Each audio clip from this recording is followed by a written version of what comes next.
তো hello guys, আপনারা যখনই এম আধার অ্যাপটিকে ওপেন করে নিচ্ছেন, দেখুন এখানে কিন্তু একটা নতুন পপ আপ শো করছে আধার অ্যাপ বলে। অর্থাৎ গভর্নমেন্টের যে নতুন আধার অ্যাপ রয়েছে সেই অ্যাপের কিন্তু এখানে কিন্তু প্রমোশন করছে। তাহলে কি এম আধার অ্যাপটি স্টপ হয়ে যাবে? এম আধার থেকে কি আপনারা কোনো কাজ করতে পারবেন না? এবং যদি তা স্টপ হয়ে থাকে, কত তারিখ থেকে তা স্টপ হবে এবং কি কারণে এটি স্টপ হচ্ছে, সমস্ত কিছুই জানাবো আজকের এই ভিডিওটিতে। তাই জন্য কিন্তু পুরো ভিডিওটি অবশ্যই দেখতে থাকুন। তো তার আগে ভিডিওটিকে অবশ্যই একটি লাইক করে দিন এবং এই চ্যানেলে যদি আজই নতুন এসে থাকেন, এখনই চ্যানেলটিকে সাবস্ক্রাইব করে রাখুন এরকম নতুন নতুন ভিডিও দেখার জন্য। তো সিম্পলি দেখুন, যখনই এরকম একটি পপ আপ শো করছে, এখানে দেখুন নিচেই কিন্তু লেখা রয়েছে M Aadhaar will stop working on June 30, 2026। অর্থাৎ June 30 থেকে আর কিন্তু এই এম আধার অ্যাপটি কিন্তু কাজ করবে না।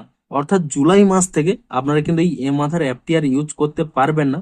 তার কারণ কি রয়েছে দেখুন, আমি প্রথমে এখান থেকে ব্যাক করে আপনাদের দেখিয়ে দিচ্ছি।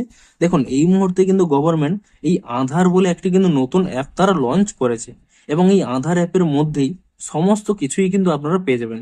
সমস্ত আধার ডিটেলস কিংবা আধার কার্ডের যে কোনো কিছু চেঞ্জ করতে হলে সমস্ত কিছুই কিন্তু এই অ্যাপের মধ্যে আপনারা পেয়ে যাবেন।